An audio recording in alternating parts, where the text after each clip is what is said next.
Bom, meus amigos, neste vídeo eu gostaria de falar a respeito do lançamento do programa de bem-estar dentro da igreja.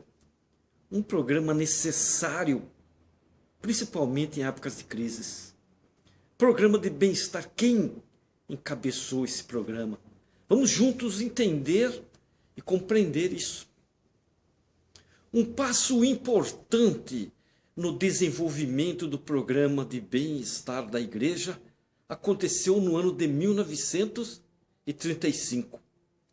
Nessa época, o governo federal estava pensando em passar aos estados o encargo de prover auxílio a seus necessitados, algo que o estado de Utah não estava em condições de assumir.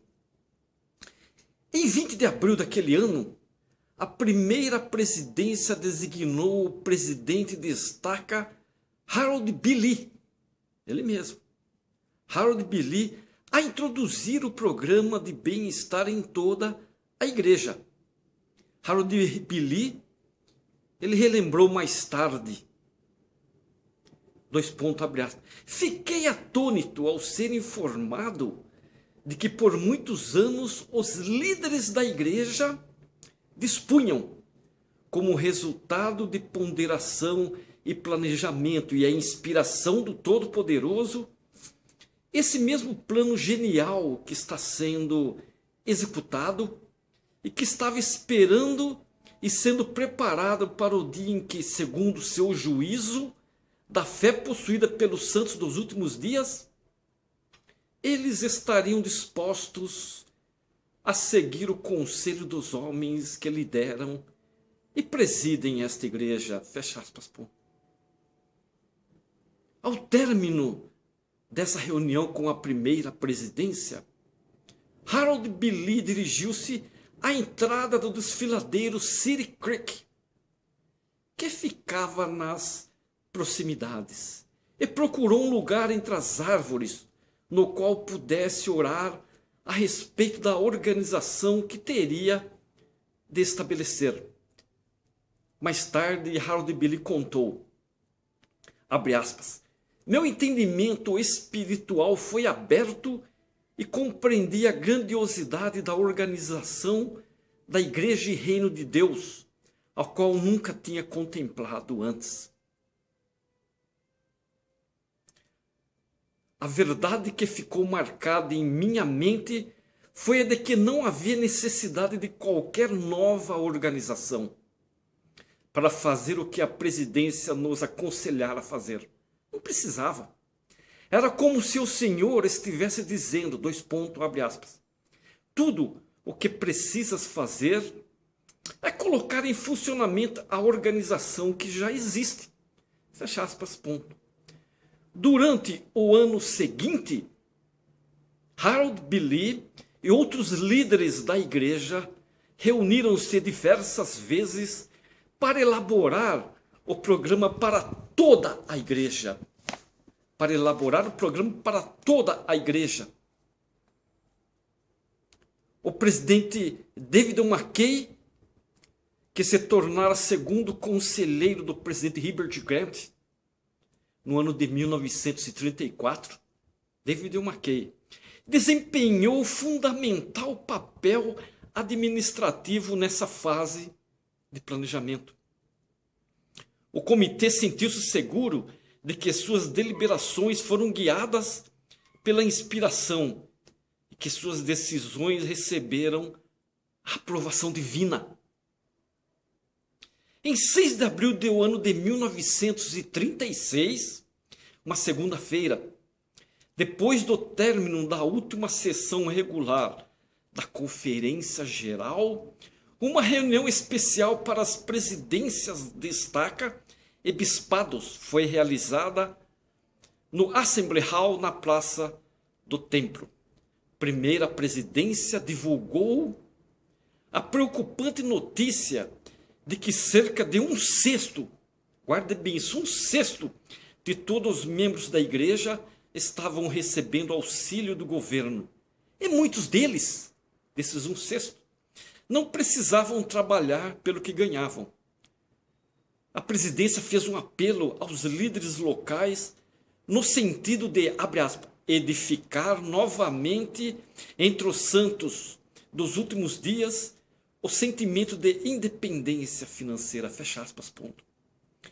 Os líderes da igreja declararam, dois pontos, abre aspas, o Senhor deu-nos em nossa igreja o governo, a organização e a liderança para cumprir este grande propósito. E se falharmos, seremos condenados. Fecha aspas, ponto. A meta imediata foi prover suficiente comida e roupas para todos os necessitados da igreja. Os professores de ala, que mais tarde passaram a se chamar mestres familiares, que primeiramente eram professores de ala, depois foram chamados mestres familiares, deveriam trabalhar em estreito contato com a sociedade de socorro, no quê? Na identificação e avaliação das necessidades das pessoas carentes da ala. Os santos foram desafiados a aumentarem suas ofertas de jejum a fim de prover fundos para o quê? Para o trabalho de assistência. A primeira presidência concluiu sua mensagem com a admoestação de que o sucesso do programa dependia da fidelidade dos santos. A primeira presidência designou um comitê de auxílio da igreja para ajudar o bispado presidente em detalhes administrativos. Esse comitê incluiu o elder Melvin J. Ballard, do Quórum dos 12 Apóstolos, e Harold B. Lee. Sua designação era motivar e coordenar as atividades de bem-estar das unidades locais da igreja. Um novo nível administrativo da igreja, a região, foi criado para coordenar o funcionamento do programa de bem-estar. Cada região, composta de 4 a 16 estacas, 4 a 16 estacas, deveria ter um armazém onde os excedentes de suas próprias estacas ou de outras regiões pudessem ser trocados. Em maio de 1936, o elder Ballard foi convidado a ir até Washington, D.C., a capital dos Estados Unidos, para explicar o programa, entre aspas, Segurança, que era o nome. Programa Segurança da Igreja. Como o plano de bem-estar era chamado no princípio. Para o presidente Frank D. Roosevelt.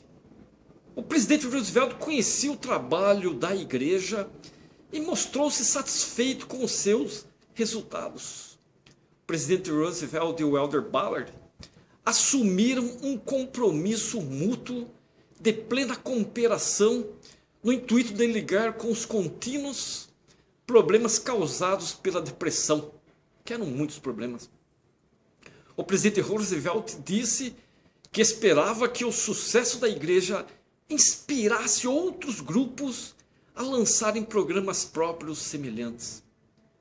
Na Conferência Geral de outubro de 1936, a primeira presidência explicou os princípios básicos do plano de bem-estar, declarando, dois pontos, abre aspas, o nosso propósito fundamental foi estabelecer, tanto quanto possível, um sistema sob o qual a maldição da preguiça seria eliminada e os demônios da esmola abolidos, deixando brotar no seio do nosso povo a independência, a industriosidade, a economia e o respeito próprio. O propósito da igreja é ajudar as pessoas a ajudarem a si mesmas. O trabalho deverá ser reintroduzido como princípio que rege a vida dos membros de nossa igreja. Trabalho. Falando em nome da primeira presidência na Conferência Geral de abril de 1937, o presidente J. Reuben Clark Jr. exortou os santos a viverem dentro de suas posses. Dois pontos, abre aspas. Evitemos a dívida como se fosse uma praga. que o chefe de família verifique se tem à mão alimento e roupas suficientes, e onde possível também combustível, para pelo menos um ano. Cada chefe de família deve preocupar-se em possuir sua própria casa, livre de hipotecas. Vamos novamente cobrir-nos com aquelas excelentes e nobres virtudes: honestidade, sinceridade, castidade, sobriedade, temperança, diligência, economia. Vamos abandonar toda a cobiça e ganância. Fecha aspas, ponto. As estatísticas da década de 1930 mostraram um ritmo acelerado no atendimento das necessidades dos financeiramente necessitados. As despesas da igreja com o bem-estar aumentaram em mais de 1/3 entre o 1935 e o 1936. O resultado de projetos de bem-estar no ano de 1936 incluía 37.661 garrafas de frutas, 175.621 latas de frutas ou legumes em conserva, 61.975 quilos de legumes e verduras frescos, 47.628 quilos de farinha, 1.393 acolchoados e 363.640 artigos de vestuário. Que assombroso! As ofertas de jejum, a maior fonte de fundos para o programa de bem-estar, também aumentaram. As ofertas foram substancialmente altas, tanto em número de pessoas que contribuíram, quanto no valor das ofertas. As alas estacas continuaram a adquirir fazendas, fábricas de enlatados e outros projetos para a produção de alimentos, roupas e outros artigos necessários para ajudar os necessitados. A Cooperative Securities Corporation foi criada em 1937 para administrar as propriedades do programa de bem-estar e coordenar suas finanças. Essa corporação também emprestou dinheiro a pessoas, sabiam? Emprestou dinheiro a pessoas que não podiam obter empréstimos de bancos ou de outros meios usuais. Embora os santos dos últimos dias acreditassem na importância da autossuficiência, muitos que desejavam trabalhar não conseguiam encontrar emprego por causa da idade ou de limitações físicas, mentais ou emocionais. Consequentemente, no ano de 1938, os líderes da igreja deram início ao programa das indústrias Deseret. Os membros doavam roupas, móveis, ferramentas, jornais, revistas ou outros artigos de que não mais precisavam.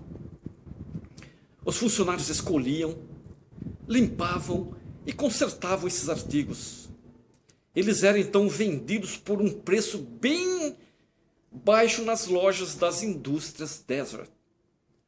O dinheiro apurado pagava o salário dos empregados e cobria as despesas de funcionamento. Os salários modestos podiam ser complementados com a ajuda do armazém do bispo, se necessário. O programa estava de acordo com a filosofia do programa de bem-estar da igreja. Os membros não dependiam de esmola, realizavam um trabalho digno e ganhavam um sentimento de autossuficiência. E a Sociedade de Socorro? A Sociedade de Socorro continuou a desempenhar um papel vital no auxílio dado para que as famílias se ajudassem a si mesmas. Em 1937, com o incentivo da primeira presidência, As irmãs promoveram cursos de costura, culinária e conservação de alimentos. Era oferecida instrução individual no lar e aulas em grupo eram ministradas nos centros de enlatamento ou costura do bem-estar. O elder Harold Billy considerou o programa de bem-estar como o cumprimento de uma profecia, sabiam? Ele também lembrou os santos da igreja que em 1894, olha que profecia linda, o presidente, que era o profeta na ocasião, Wilford Woodruff, tinha previsto o dia em que, abre aspas, teremos a necessidade de fabricar nossos próprios sapatos e roupas e prover nosso próprio alimento e unir-nos para cumprir os propósitos do Senhor, fecha aspas, ponto. Uma profecia. O presidente J. Reuben Clark Jr. estava convencido de que o plano de bem-estar tem um propósito bem maior do que ajudar os pobres. Mas qual o propósito? Ele salientou que, embora esse programa não fosse igual à lei da consagração, abre aspas, olha o que ele diz, quando o plano de bem-estar estiver plenamente em funcionamento, pois ainda não está, não estaremos longe de cumprir os grandes fundamentos da ordem unida. Fecha aspas, ponto. O elder Marion J. Romney, que desempenhou um papel bastante importante na direção do programa de bem-estar da igreja, também prestou seu testemunho. Dois pontos, abre aspas. Programa de bem-estar foi uma revelação direta do Senhor a seu profeta, o presidente Heber J. Grant. Ele conta que ele ouviu o presidente J. Reuben Clark Jr. dizer isso a um grupo de presidentes de estaca em uma reunião realizada em Orem. Esse vídeo é para vocês entenderem a respeito do plano de bem-estar que a igreja, com muito sucesso, introduziu em seu meio para ajudar os necessitados e pobres. E nós temos hoje em dia na igreja. Obrigado.